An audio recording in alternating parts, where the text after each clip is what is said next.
JGTC, or All Japan Grand Touring Car Championship, is renowned worldwide. Even if you don't know it by name, there's no doubt in my mind that you haven't seen at least one piece of media from it, whether it's a clip, video, or from Gran Turismo. All of the classics from the 90s and early 2000s, battling it out from Supras to 993s. But there was a car in the GT300 class from 97 and 98 that has always piqued my interest. It's not an S14 Silvia, Porsche, or even a Ferrari. It's a Chevy Cavalier. Horrible!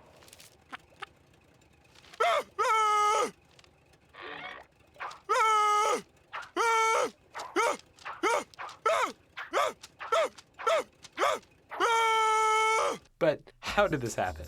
You're really telling me that this was racing this?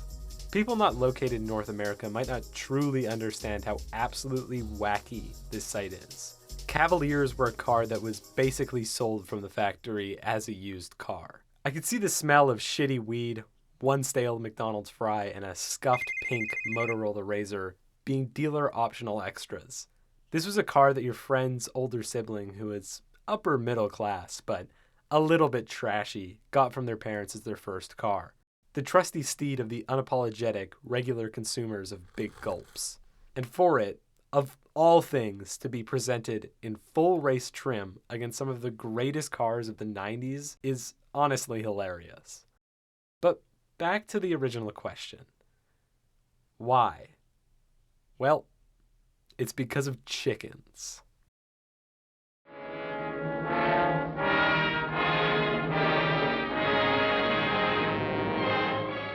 Strangely enough, this story starts all the way back in the years shortly after World War II.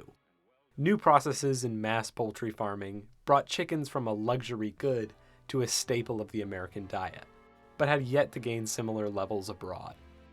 American-grown chickens began to rapidly take over what was then the relatively niche poultry market, quickly growing by 23%, with American chickens making up almost half of the total consumption, ending in inevitable tariffs coming from both France and West Germany. LBJ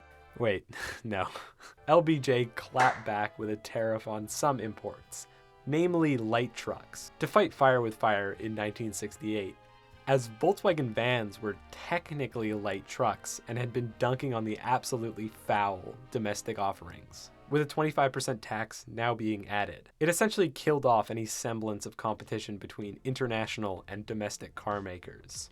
Companies like Toyota were able to get around this for a number of years with loopholes, basically importing a pickup with no box, then slapping on an American-made box, and calling it a day, only meeting the requirements of being technically assembled in America by the thinnest of margins.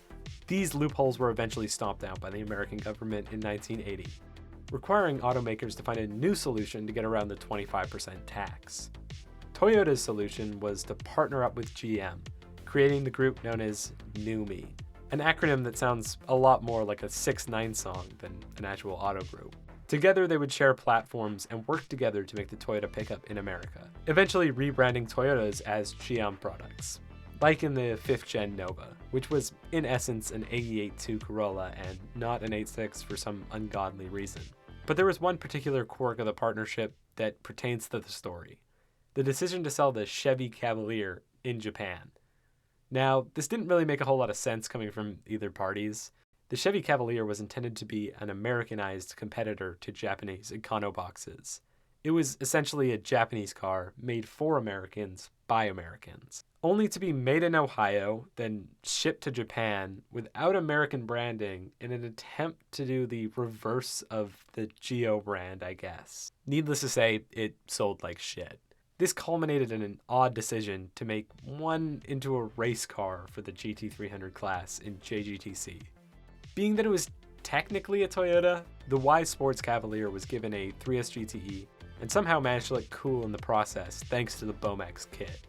Was the J body secretly a purebred machine born for the racetrack? No, but it didn't finish last. Little information is actually known about the car, So I don't really want to share any more information about it, as it's all very much so hearsay or totally unverifiable. Photos are scant, and video is even harder to find, requiring to sift through footage from races just to spot it in the background. I don't know if anyone even cares, but I've known about this car for a while and I just needed to tell someone. Something about having a car that your friend's grandma, who probably should lay off the cigarettes, drove to church with center lock wheels is unbelievably hilarious. I wish I had more information to share, but as previously mentioned, most of the things I was able to uncover were relatively unverifiable. So I'll have to leave any of the remaining research up to you. I just wanted to share this ridiculous automobile to you before it eventually loses its war with the sands of time. Thanks for watching.